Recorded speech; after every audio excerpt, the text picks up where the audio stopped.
شايفين بنات الحمام؟ شوية حمام عظمة. لو كان الحمام غالي فاحنا نحاول نعمل نفسنا فيه بأقل التكاليف، واقنعي نفسك ان هو حمام وهيطلع حمام، وبالهنا والشفا.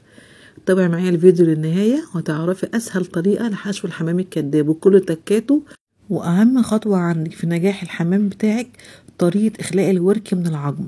انا هنا بصراحة رحت لبتاع الفراخ وقلت له انا عايزة اعمل حمام كداب، نقل الوراك وخليها لي بالطريقة دي، ودي الطريقة الصح، ان يكون الورك مقفول من تحت لحد الدبوس والدبوس شبه القرطاس.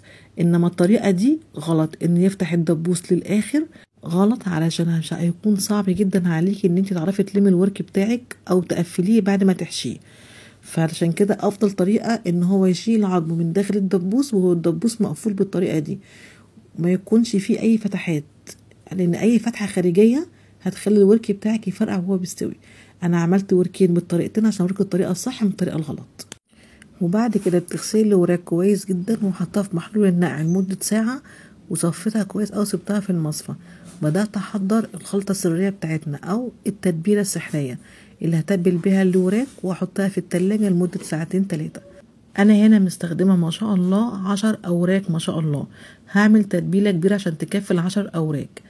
استخدمت كيلو من البصل فرمته في الكبة، أخدت منه جزء استخدمته في التتبيلة وجزء تاني هستخدمه في عمل الرز. وعندي طماطميتين مبشورين او عصير طماطم وعليهم معلقة من الصلصة، هاخد منها معلقتين على البصل المفروم وهنزل عليهم البهارات بتاعتنا، اي بهارات متوفرة عندك استخدميها. معلقة كبيرة من البابريكا وعليها معلقة كبيرة من الفلفل الاسود ورشة بس قوي من القرفة عشان زفارة الوراك، والقرفة هنا اختيارية بس انا بفضلها عشان زفارة الوراك مبقاش فيها اي زفارة. واستخدمت عليهم معلقة من 7 بهارات، وحطيت عليهم معلقة من بهارات الفراخ بس معلقة كبيرة شوية، ورشة بسيطة من الملح، لان الملح هستخدمه في كل الخطوات فمش هكتره. ومسكت الوراك بتاعتي تبلت ورك من تحت الجلد ومن فوق الجلد وداخل الدبوس، وصيت التتبيلة بتاعتك لكل حتة في الورك، بيدي طعم حلو قوي. وهدخله التلاجة لمدة ساعتين. لو ناوية تعملي حمام كداب في عزومة او في حاجة، ان انت تتبليها قبلها بيوم وتحطيها على شبكة التلاجة، بصراحة الورك طعمه بيختلف تماما، فعلا بيبقى مشوي ومحشي في نفس الوقت، طعمه ملوش حل بصراحة. وهبدأ احضر الحشو بتاعنا. انا هنا عندي الطماطم الباقية من التتبيلة وبقيت البصل المفروم في معادل 4 بصلات او نص كيلو من البصل، ومعايا هنا طبق متقطع كده وشكله يفتح النفس. الطبق ده انا هفرشه تحت الوراك بتاعتنا في الصينية علشان حرارة البوتاجاز ما تبقاش عالية عليه فيلزق منك في الصينية، فما تيجي تطلعيه تهري منك، فلازم تفرشيه باي حاجه. لو اتبقت منك بصل من التتبيله حطيه، ما تبقاش اعملي الطبق الجميل ده عباره عن طماطم وبصل وفلفل.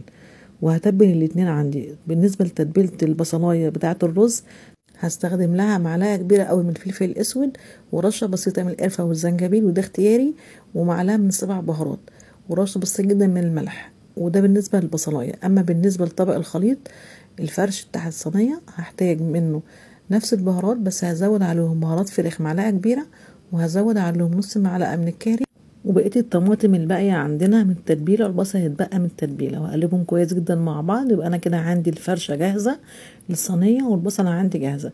وهرفع حلة على النار وهنزل فيها برشة بسيطة من الزيت و3 معالق كبار من السمنة البلدي. أنا هنا السمنة بجيبها وأسيحها في البيت وبخليها جاهزة للأكل على طول. وبعد كده هنزل أول حاجة بالقوانص بتاعتنا. القوانص انا غسلاها ومقطعاها كويس جدا، وبديها تشويحه كده على النار لحد لونها ما يتغير عشان القوانص بتاخد سوا شويه عن الكبده. ولما لونها يتغير هنزل عليها بطبق الكبده زي ما شايفين، مفيش رغاوي ومفيش ميه، لان انا هنا منضفه الكبده والقوانص كويس جدا ومصفياهم كويس جدا. وهنزل عليهم بعد كده بنص معلقه من الثوم المفروم عشان الثوم ده بيضيع ريحه زفاره الكبد والقوانص، واقلبهم كويس جدا مع بعض. وهنزل عليهم بالبصلايه المتبله احنا متبلينها، ولحد ما لون البصلايه تتغير مع لون الكبد والقوانص. انت هتحسي ان هم استووا قدامك تقريبا لحد ما يوصلوا للسوا اللي انت عايزاه.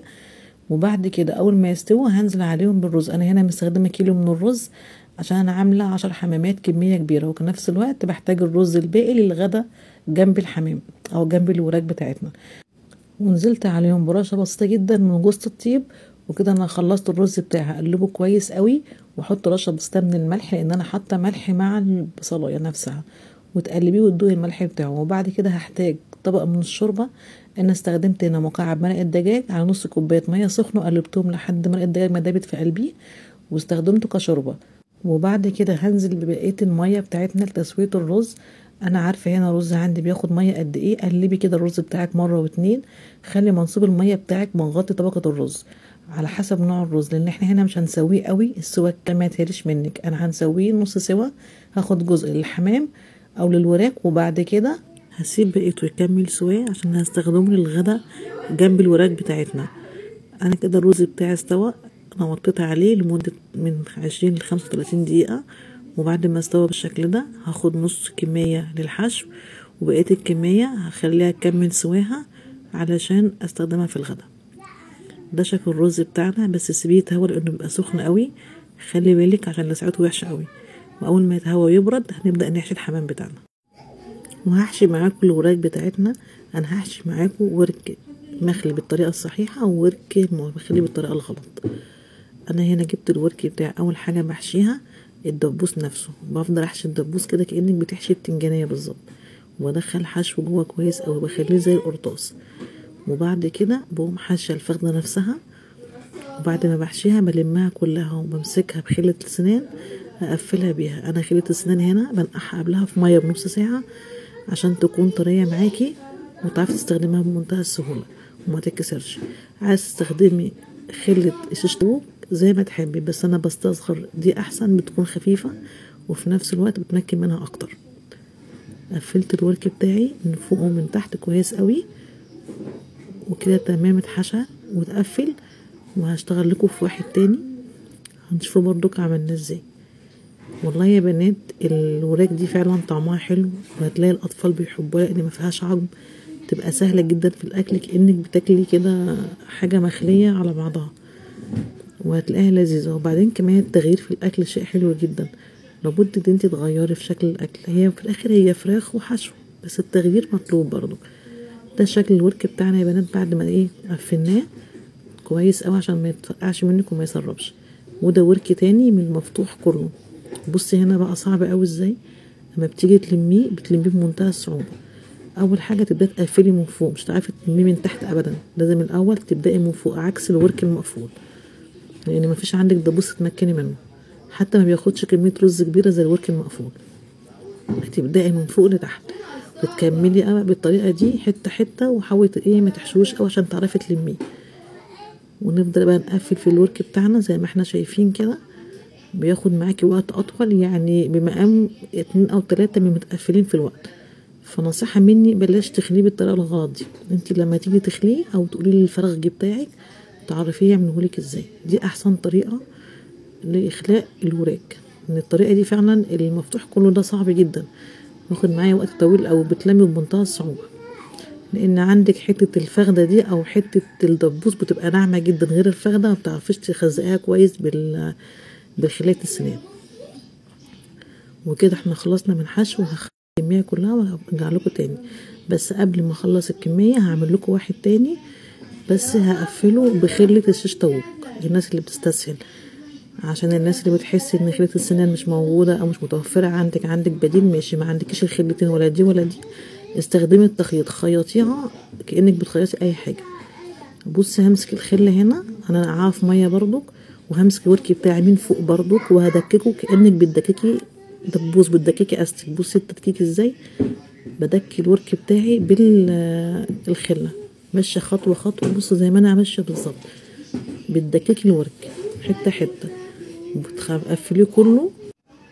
وده شكل الورك بتاعنا بعد ما خلصته وقفلته. التقفيل ده مهم جدا يا بنات عشان ما يفرقعش منك ويطلع الرز في قلب الصينية. وكده خلصت كل الكمية بتاعتنا. وبعد ما خلصت الكمية هبدأ بقى اسوي. جبت الصينية بتاعتنا، لو عندك صاجة ما فيش مشكلة حسب الكمية اللي انت عاملاها، وحطيت طبق الخضروات اللي احنا كنا متبلينه في ارضية الصينية. وهنزل بالوراك بتاعتنا. اما تيجي تحطي الوراك حطيها على الطبقة اللي انت مقفلاها، خلي التقفيل من تحت عشان الغليان. وبعد كده هجيب طبق صغير احط فيه معلقة من الصلصة، ومعلقة من الفلفل الاسود، ومعلقة صغيرة جدا من البهارات، ومعلقة كبيرة من البابريكا المدخنة، واقلبهم كويس جدا مع بعض، ورشه بسيطه من الزيت عشان اخفف العجينه بتاعتنا. بعد كده هدهن بيها الوش بتاع الوراك كلها. لو ما عندكيش بابريكا مدخنه هي بتدي طعم حلو، وممكن تستبدلي كل ده بانك انت تعصيها بس قطعه من السمنه. لو عندك سمنه بفلفل اسود بس تعصي الوش. وبعد ما خلصت دهن الوش بتاعنا استخدمت 1.5 كوباية من المية المغلية زي ما انتوا شفتوا، ووزعتها داخل الصينية علشان السوا عندنا يتم بشكل صحيح. وما تلاقيش كده كده الوراك بتنزل السوائل اللي فيها كلها وبتنزل ميه زياده، بس عشان البدايه ما تلزقش منك. وقمت مغطياها بورقه فويل وقمت حطاها على البوتاجاز. انا بصراحه مسوياها على البوتاجاز. على البوتاجاز ما بتاخدش وقت. وده شكلها بعد ما بصوا ما شاء الله الفراخ اللي بيبان عليها الوراك ابيضت، اللحمه بتاعتها باينه ما شاء الله، ما فيش حاجه فرقعت. وبعد كده احطها على الشوايه تاخد اللون. وكده الحمد لله بألف هنا وشفا. تقدميها بالهنا والشفا. ممكن لو حابه تحطيها في البوتاجاز في الفرن هتحطيها على درجه حراره 220 وبعد كده تهديها ل 180. هتاخد لها من ساعه لساعه وتلت. هتحطيها من تحت لحد لما تستوي، وبعد كده هتشيلي الفويل وترفعيها على الشبكه. وده شكل الورك بتاعنا. اللحمه مستويه جدا ما شاء الله، والرز بقى مفلفل. وكده خلصنا وصفتنا النهارده بألف هنا وشفا.